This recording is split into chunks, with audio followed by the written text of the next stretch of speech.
ถ้าหัวใจผู้ชายเจ้าสู้เอาออกมาดูว่ามันเฮ็ดด้วยอันใด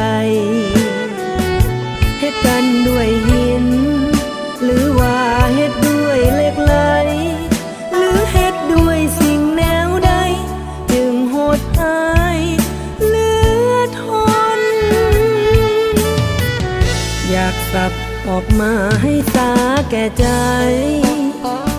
กดลากลงไปละลายให้มันปีปนบ่อยากให้เหลือเยื่อใยเจ็บใจเหลือทนเอาไปให้พ้นสุดทนที่จะเฝ้าดูผู้ชายหลายใจอย่างนี้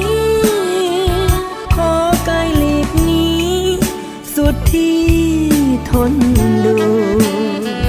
พอกันเถิดนะผู้ชา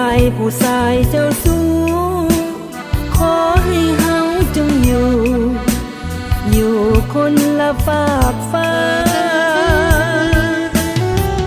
ไปเถิดคนดีจงหนีให้พ้นน้องนี่มันจนเป็นคนบ่สวยรวยค่าอายจึงเปลี่ยนใจหาใหม่ที่สวยรวยกว่าไปเถิดนะพ่อทูลหัวน้องกลัวแล้วสายหลายใจ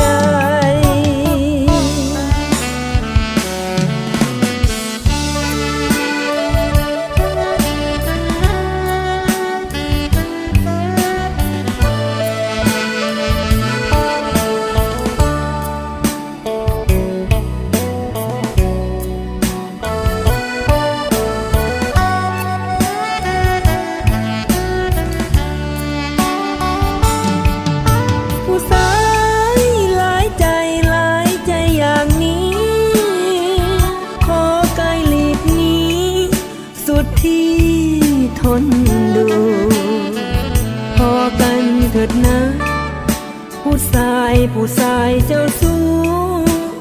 ขอให้เฮาจงอยู่คนละฝากฟ้า